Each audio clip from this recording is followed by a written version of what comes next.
Mafia सरगना अतीक अहमद और अशरफ की गोली मारकर हत्या कर दी गई। लेकिन सवाल ये उठता है कि अतीक अहमद था कौन, उसकी कहानी क्या है। ये मेरे साथी रणवीर ने फाइनल रिपोर्ट में बताया था। आप वो रिपोर्ट यहाँ देख सकते हैं। एक शहर जहाँ गंगा और यमुना का संगम होता है, जिस शहर को पहले प्रधानमंत्री जवाहरलाल नेहरू के नाम से जानते हैं, जिस शहर को शिक्षा का सबसे बड़ा केंद्र माना जाता था, और इस धर्म की नगरी में अधर्म का काम करने वाले एक शख्स की वजह से भी इस शहर को बदनाम करने की कोशिश हुई। ये शख्स है अतीक अहमद और ये शहर है प्रयागराज। अतीक अहमद नाम के एक बदमाश, या यूं कहें गुंडा, या यूं कहें दबंग, या फिर हिस्ट्री शीटर या गैंगस्टर, जो भी कहें, लेकिन अतीक अहमद ने प्रयागराज को बदनाम करने में कोई कोर कसर नहीं छोड़ी। ऐसे में अतीक अहमद का क्या है इतिहास, कैसे एक तांगे वाले का बेटा एक अपराधी और फिर माननीय नेता बन गया, उसकी पूरी कहानी समझने हम मौजूद हैं प्रयागराज में और आपको बताएंगे, मिलवाएंगे उन लोगों से जो लोग या तो अतीक के सताए हुए हैं या फिर अतीक को ठीक से जानते हैं। तो अतीक का क्या है अतीत, ये समझने के लिए ज़रा चलते हैं प्रयागराज के गलियों में और समझते हैं कि आखिर कैसे एक तांगे वाले का बेटा बन गया अतीक अहमद।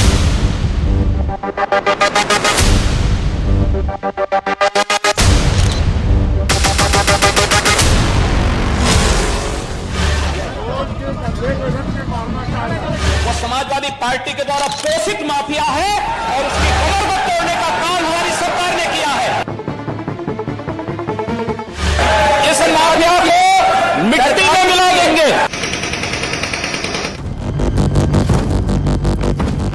हर पार्टियों का समर्थन, कुछ पार्टियों में तो सीधा उसका मेंबर हुआ, और जो जिस पार्टी का मेंबर नहीं था उनके नेता इसके सहयोगी थे। अतीक अहमद की राइज में मुलायम सिंह यादव का बहुत बड़ा नहीं कहूँगा, मैं कहूँगा सबसे बड़ा हाथ रहा, और माना जाता था उस वक्त पुलिस प्रशासन में भी एक मैसेज गया था कि मुख्यमंत्री अखिलेश यादव अतीक अहमद को बहुत ज़्यादा पसंद नहीं करते। जो भी हो सकता है, मैं 2 दिन लड़ पाऊंगी, 4 दिन लड़ पाऊंगी, या लड़ते लड़ते मैं मर जाऊंगी। धमकी उमकी तो डायरेक्ट नहीं मिलती है, पथभ्रष्ट करने का प्रयास किया जाता है।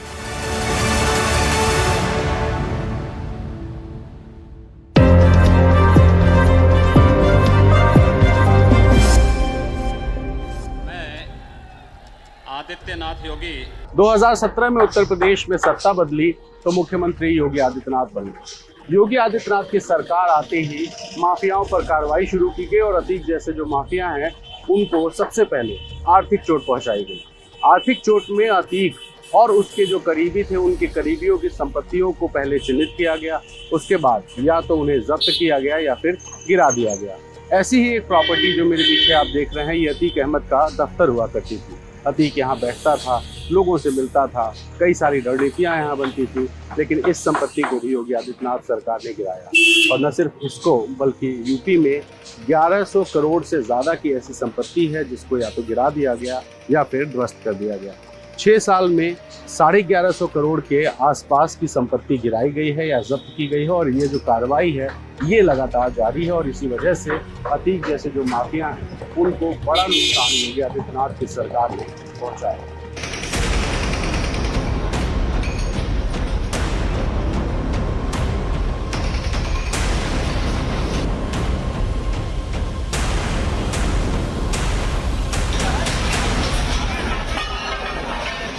जो आज बुलडोज़र कल्चर की बात होती है और जिस बुलडोज़र के से अपराधियों के मकान और बिल्डिंग गिराने की इतनी ज़्यादा चर्चा हो रही है, जिसको योगी आदित्यनाथ से जोड़ के देखा जाता है, इसकी जो सबसे पहली मिसाल पेश की थी वो मायावती ने की थी 2007 में, जब उन्होंने चकिया में अतीक अहमद का ऑफिस भी गिरा दिया था और सिविल लाइन्स में उनकी बिल्डिंग भी गिरा दी थी। बड़ी महंगी, बड़ी ऊँची बिल्डिंग को पे उन्होंने बुलडोज़र चलवा दिया था। तो मायावती ने ज़रूर काफ़ी समय तक अतीक अहमद को हॉन्ट किया, उनको काफ़ी दिन वो फरार भी रहे, वो जेल में भी रहे।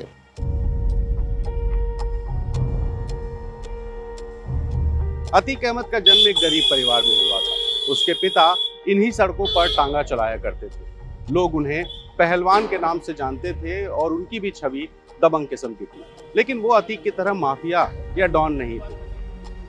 कि अतीक के जो पिताजी थे उनको पहलवान कहा जाता था। वो थोड़ा सा झगड़ालू किस्म के थे और उनके विवाद होते रहते थे। तो उनको मोहल्ले के लोग और इलाके के लोग पहलवान के, इनफैक्ट अतीक अहमद खुद भी अपने पिताजी को पहलवान कह के ही संबोधित करते थे, मैंने कई बार सुना। तो लेकिन उनका कोई आपराधिक बैकग्राउंड नहीं था, उनके ऊपर कभी कोई मुकदमा नहीं हुआ, उन पे उनकी कोई क्रिमिनल हिस्ट्री नहीं थी। तो अगर जो अपराध आप देख रहे हैं और ये जो मुकदमों की सीरीज़ है, जो ये हिस्ट्री शीट है, वो अतीक अहमद से ही शुरू होती है।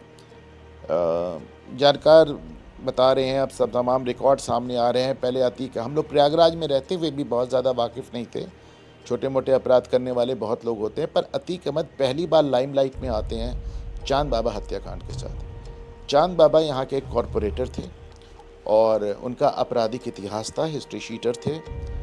और चांद बाबा की जो एक मर्डर हुई और उसमें अतीक अहमद पे आरोप लगा, ये माना जाता था कि मुस्लिम डॉन बनने की एक राइवलरी थी। जितने भी माफिया नज़र आते हैं, ये किसी न किसी जाति का, वर्ग का, कौम का इन्हें समर्थन हासिल होता है। तो ऐसे में जो शहर का, जो इलाहाबाद शहर का जो पश्चिमी इलाका, जो मुस्लिम बाहुल्य इलाका है, उसमें वर्चस्व की लड़ाई में माना जाता है कि अतीक अहमद और चांद बाबा के बीच में ये एक वर्चस्व की जंग थी, जिसमें चांद बाबा की हत्या दिन दहाड़े और चाय की दुकान पे गोली और बम के साथ हो जाती है। और ये काउंटिंग के दिन होता है। अतीक अहमद जब बड़ा होना शुरू हुआ तो उसने लोगों पर धौंस जमाने के लिए दबंगई करनी शुरू की। इस खेल में उसको मज़ा आना लगा और उसके बाद 1979 में उसके खिलाफ पहला मुकदमा दर्ज हुआ। हालांकि अपराध में अतीक अहमद ने अपने हाथ नहीं रोके और धीरे धीरे उसकी जो आपराधिक गतिविधियां थी वो बढ़ती गई। लेकिन अतीक को ये बात भी पता थी कि अगर वो अपराध करता रहा तो ज़्यादा दिन तक बच नहीं सकता। इसलिए 10 साल बाद यानी 1989 में उसने पहला चुनाव लड़ा, विधानसभा का चुनाव जीता और माननीय बन गया। 89 का चुनाव निर्दल था तो तब सत्ता से जुड़ा, 91 का चुनाव निर्दल था तब भी जो है मैंने अपना मैनेज करता रहा। फिर 93 का जो चुनाव लड़ा वो इसके खिलाफ सपा बसपा ने कोई कैंडिडेट नहीं खड़ा किया था। 96 में सपा के टिकट पर लड़ा, 2002 में अपना दल के टिकट पर लड़ा, तो सब चलता रहा। फिर ये हर पार्टियों का समर्थन, कुछ पार्टियों में तो सीधा उसका मेंबर हुआ और नहीं तो बाद में, और जो जिस पार्टी का मेंबर नहीं था उनके नेता इसके सहयोगी थे। इस बीच मुलायम सिंह यादव से अतीक की नजदीकियां बढ़ी और 2004 के लोकसभा चुनाव में मुलायम सिंह यादव ने उसको फूलपुर से समाजवादी पार्टी का टिकट दिया। वो चुनाव लड़ा, चुनाव जीता, सांसद बना।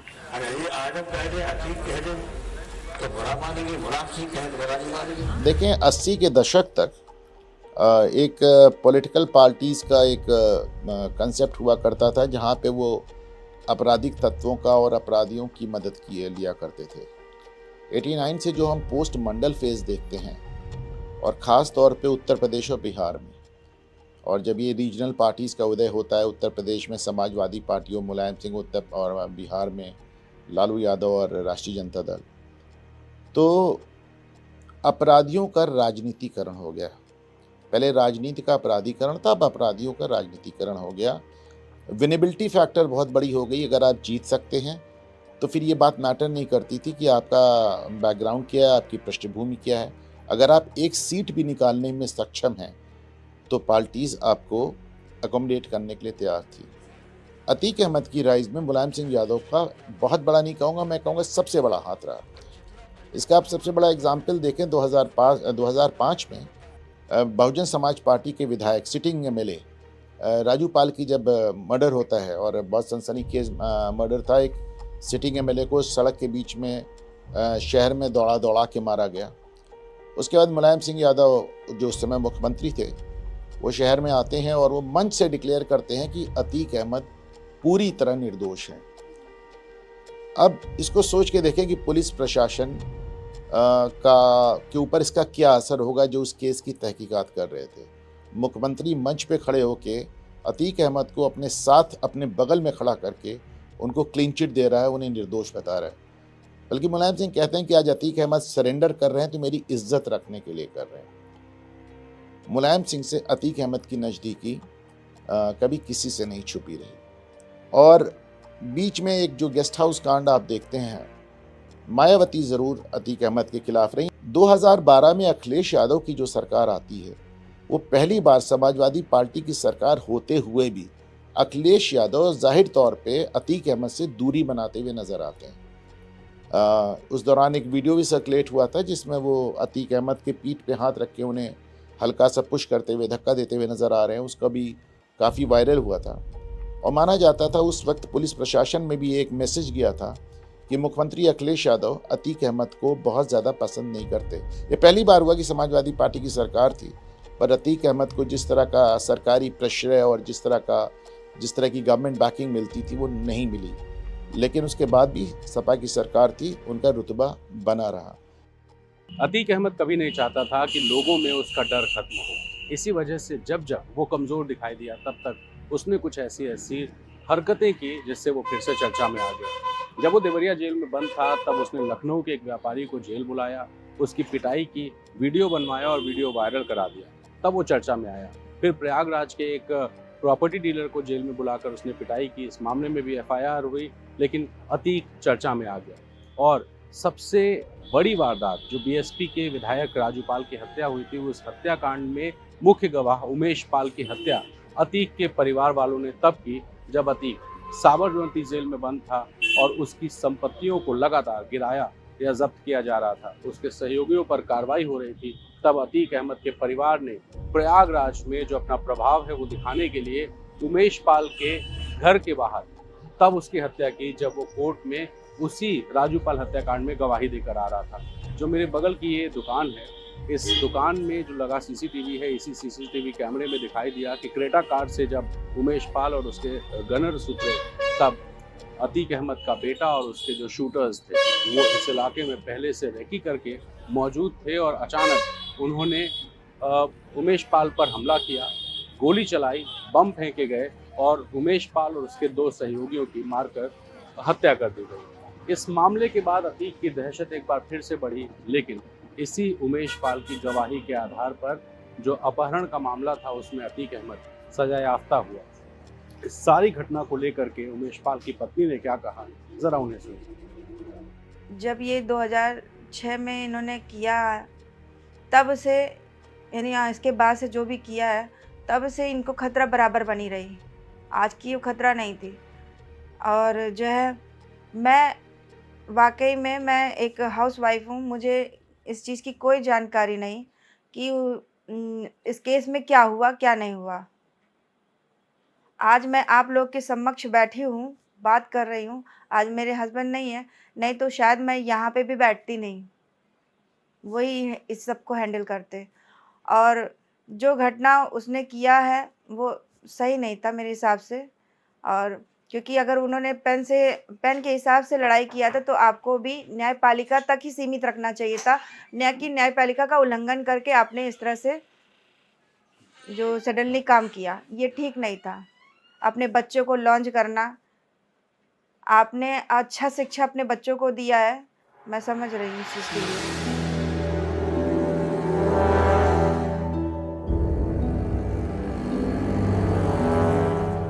1980 का दशक था जब अतीक अहमद एक के बाद एक आपराधिक घटनाओं को अंजाम दे रहा था, लेकिन उसी 1980 के दशक के खत्म होते होते वो विधानसभा का चुनाव जीतकर माननीय बन गया।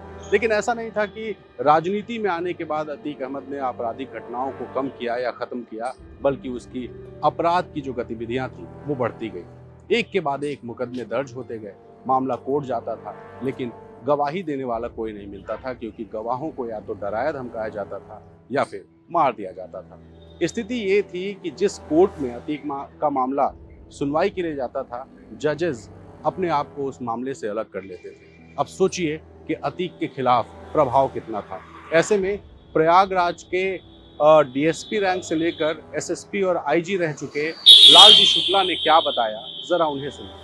अतीक अहमद का आपराधिक इतिहास जो ऑन रिकॉर्ड है वो 1979 का है। खुल्दाबाद में एक हत्या से शुरू होता है। उससे पहले ये मोहल्ले का दबंग था, मनबड़ था,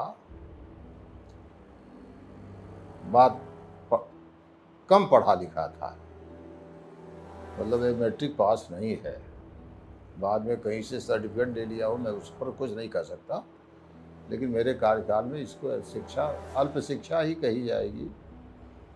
इनके पिता तांगा चलाते थे, हाजी फिरोज।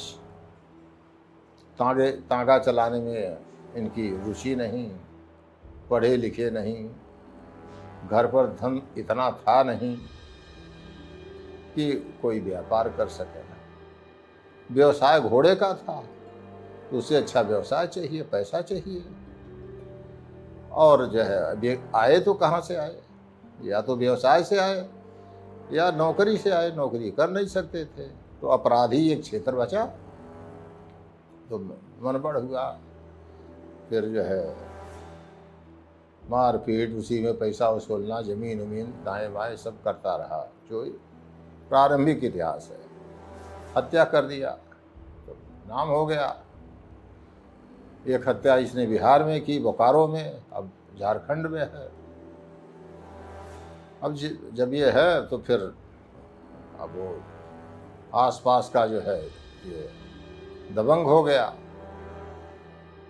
और लोगों से भी जो छोटे मोटे अपराधी थे उनसे टकराया, वो किया, मारा पीटा, उनमें ये अपना बढ़ता गया, लोग इसके साथ जुड़ते गए। फिर इसके मन में आया कि ये तो खाली अपराध से तो हम केवल अपराध से सफल नहीं हो सकते जब तक मुझे प्रोटेक्शन नहीं मिलेगा, जब तक मुझे समाज का, प्रशासन का, शासन का, तो समाज का तो समाज में चल रहा है, जोड़ लेगा, लेकिन शासन प्रशासन के प्रोटेक्शन के लिए राजनीतिक पद होना चाहिए। कोई पार्टी से जुड़ा नहीं था। 89 के इलेक्शन में निर्दल पर्चा दाखिल कर दिया शहर पश्चिमी से। उस समय एक पैरालल ही दबंग था, चांद बाबा। चांद बाबा की भी वही इच्छाएं थी, और उसी तरह से वो भी जो है उसका एक खौफ था या दबंग था, बदमाशी था, गुंडा अपराधी था। उसने भी दाखिल कर दिया। इसने मना किया तो मत लड़ो, वो माना नहीं। तो जहाँ तक मुझे याद है कि परिणाम घोषित होने से पहले उसकी हत्या करा दिया और ये जीत गया। वो साल था 2004 जब लोकसभा के चुनाव हुए। विधायक अतीक अहमद को समाजवादी पार्टी ने फूलपुर से सांसद का टिकट दिया। चुनाव हुआ, चुनाव जीतकर अतीक अहमद संसद पहुंच गया और अपनी खाली की गई विधानसभा की सीट पर उसने अपने छोटे भाई अशरफ को टिकट दिलाया। इस चुनाव में अशरफ के खिलाफ राजूपाल मैदान में थे और चुनाव में अशरफ चुनाव हारा, राजूपाल चुनाव जीतकर विधायक बन गए। लेकिन ये बात अतीक अहमद को इतनी नागवार गुजरी कि उसने राजूपाल की हत्या करा दी। इस हत्या के बाद से ही अतीक अहमद के दिन खराब होने शुरू हो गए, क्योंकि अतीक अहमद पहले फरार हुआ, फिर गिरफ्तार हुआ, फिर जमानत पे बाहर आया और उसके बाद कई चुनावों में वो कोशिश करता रहा लेकिन चुनाव हारता गया। योगी आदित्यनाथ की सरकार 2017 में बनी और उसके बाद से अतीक अहमद को कमजोर करने के लिए तमाम कार्रवाई की गई। उसके संपत्तियों को गिराया गया, जब्त किया गया, कुछ अवैध कब्जों को खाली कराया गया और तमाम ऐसे मुकदमे थे जिस पे कार्रवाई आगे बढ़ी। स्थिति ये हुई कि अतीक अहमद जेल में रहा और कमजोर होता गया। ऐसे में 2005 से लेकर 2023 तक कैसे राजूपाल की पत्नी ने संघर्ष किया और इस संघर्ष को कोर्ट में आगे बढ़ाया, जरा उनके मुंह से उनकी कहानी सुनिए। मेरे जीवन में मेरी शादी को मात्र 9 दिन हुए थे और जब इस तरह से मेरे साथ हुआ कि मेरे पति की हत्या मेरे शादी के 9 दिन बाद कर दी गई और मैंने वहाँ पर ये देखा, क्योंकि मैं जब से मेरी शादी हुई थी तो मैं 9 दिन में बस यही देख रही थी कि अतीक के शूटर्स यहाँ आए हुए हैं, अतीक के शूटर्स वहाँ आए हुए हैं, यहाँ मत निकलिए, वहाँ मत निकलिए। कुछ लोग मुझसे कह रहे हैं कि भाभी भैया को निकलने मत देना, ये है वो है। तो मैंने देखा कि मैं अकेले हूँ और क्या करूँ, तो मुझे कुछ अपने चाचा जी के सिद्धांत, अपने परिवार के सिद्धांत नहीं, चाहे जो हो जाए, मगर मेरे साथ ये दिक्कत हुई है, मैं नहीं हटूँगी। और जिस समय घटना हुआ बहुत से ऐसे लोग थे जिन्होंने बस माइंड में ये भरना चाहा कि नहीं तुम अभी छोटी हो और तुम्हारे जब पति नहीं लड़ पाए, देखो लड़े, बगावत तो किए, मगर देखो वो लड़े तो मगर वो ज़िंदा नहीं रहे। तो बेटा अतीक से लड़के यहाँ कोई ज़िंदा नहीं रह सकता और तुम अभी बहुत छोटी हो, अपने जीवन के बारे में सोचो और छोड़ो ये सब चीज़ें। तो मैंने फिर वही चीज़ मेरे जहन में बसा कि हर इंसान छोड़ो कह देगा और हर जिसका पति मारा जा रहा है, जिसका बेटा मारा जा रहा है। मैंने सुना है कि यहाँ अतीक लोगों ने बहुत लोगों को मारा है, मगर कोई एक्शन ही नहीं लेगा, कोई आगे नहीं बढ़ेगा, सब डरते ही रहेंगे। तो आगे मतलब फिर न्याय किसको मिलेगा? जो भी हो सकता है, मैं 2 दिन लड़ पाऊँगी, 4 दिन लड़ पाऊँगी, या लड़ते लड़ते मैं मर जाऊँगी।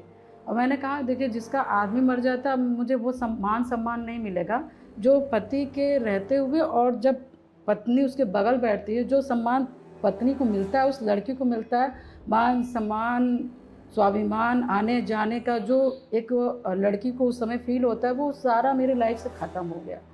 तो फिर मैंने उस दिन संकल्प अपने आप से किया कि नहीं, चाहे जो हो जाए, जितने दिन के लिए लड़ पाओ इस आदमी से, मगर आप लड़ो।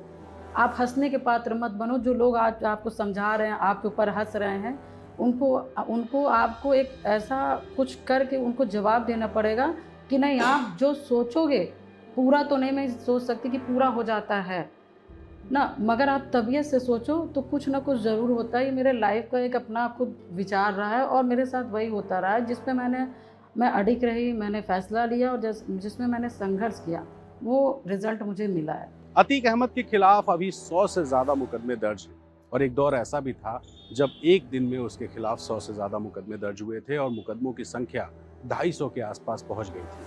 हालांकि मायावती सरकार में एक दिन में दर्ज हुए 100 से ज़्यादा मुकदमों को सुनवाई के दौरान एक्सपंज कर दिया गया और उसकी जो मुकदमों की संख्या थी वो घट गई। लेकिन अतीक के डर की वजह से तमाम ऐसे गवाह थे जो या तो मुकर गए या फिर गवाही देने से मना कर गए और इस वजह से कई मामलों में वो बरी भी हो गया। अभी भी उसके खिलाफ 100 मुकदमे हैं, लेकिन आप सोचिए कि 44 साल बाद पहला मुकदमा है जब अतीक के खिलाफ कोई फैसला आया है और उसको उम्र कैद की सजा मिली। सरकारी वकील सुशील वैश्य से जब हमने बात की तो उन्होंने बताया कि न सिर्फ डराया धमकाया जाता था बल्कि वकीलों को लालच भी दिया जाता था। सुशील वैश्य साहब ने अतीक को लेकर के और कानूनी अड़चनों को लेकर के किस तरह की बात बताई, उन्हें सुनना बहुत ज़रूरी हो जाता है। अगर कोई नहीं आना चाहता है, कोई प्रोसीड नहीं करना चाहता है, तो किसी न किसी को तो करना पड़ेगा। किसी पुलिस वाले को अपनी भूमिका निभानी पड़ेगी, किसी बॉर्डर के सैनिक को अपनी भूमिका निभानी पड़ेगी। सबके अपने बाल बच्चे होते, लेकिन करना तो है, हम हो या कोई हो, या तो उसको पार्टिसिपेट करना पड़ेगा, दूसरे शब्दों में कहें भाग ले या तो भाग लो, 2 ही चीज़ हो सकती है। अब ये चीज़ें बहुत दिन से चली आ रही है, तो चीज़ें बदली हैं। आप लोग को धमकी वमकी नहीं? धमकी उमकी तो डायरेक्ट नहीं मिलती है, पथभ्रष्ट करने का प्रयास किया जाता है। उनके वकीलों द्वारा जो है कहा गया कि कल्पना नहीं करेंगे कितना पाएंगे आप। तो हमने कहा कि हम नमक रोटी के में जीने वाले लोग हैं, हमें भौतिक चीज़ों से बहुत लगाव नहीं है। उत्तर प्रदेश विधानसभा के सत्र में मुख्यमंत्री योगी आदित्यनाथ और नेता प्रतिपक्ष अखिलेश यादव के बीच तीखी झड़प हुई। इस झड़प में अतीक अहमद का नाम भी आया और मुख्यमंत्री ने गुस्से में कहा, माफियाओं को मिट्टी में मिला देंगे। जिस अतीक अहमद के खिलाफ पीड़ित परिवारों ने मुकदमा दर्ज कराया उसके परिवार के खिलाफ, वो समाजवादी पार्टी के द्वारा पोषित माफिया है और उसकी कमर को तोड़ने का काम हमारी सरकार ने किया है। और फिर मैं कहता हूं, इसे इस माफिया को मिट्टी में मिला देंगे। सरकार किसी है, सरकार किसी है, मतलब क्या हो, ये माफिया है, इनको मिट्टी में मिलाने का काम करेंगे। अपराधी आप अपराधी दूर कर। मुख्यमंत्री का ये बयान बहुत चर्चा में आया और इसमें अतीक अहमद का जिक्र भी था, लेकिन सीएम का एक और बयान था जिसकी काफ़ी चर्चा हुई थी कि माफियाओं के कब्जे से ज़मीन छुड़ाकर उन ज़मीनों पर गरीबों के लिए मकान बनाए जाएंगे।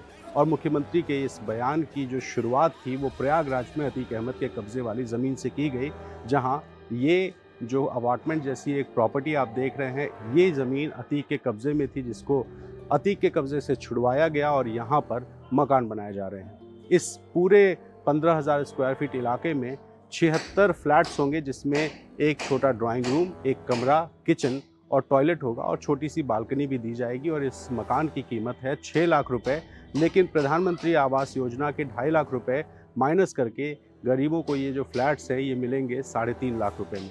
और इसी वजह से 76 फ्लैट्स के लिए अब तक 6000 से ज़्यादा आवेदन प्रयागराज में आ चुके हैं। लोगों में खुशी इस बात की है कि गरीबों को फ्लैट मिल जाएगा और माफियाओं के कब्जे से ज़मीन छुड़ाई जा रही है। तो प्रयागराज से इसकी शुरुआत हुई है और माना जा रहा है कि यूपी में जहाँ जहाँ भी सरकार ने जो माफियाओं के कब्जे से ज़मीन छुड़वाई है, वहाँ पर इस तरह के गरीबों के मकान बनाए जाएंगे।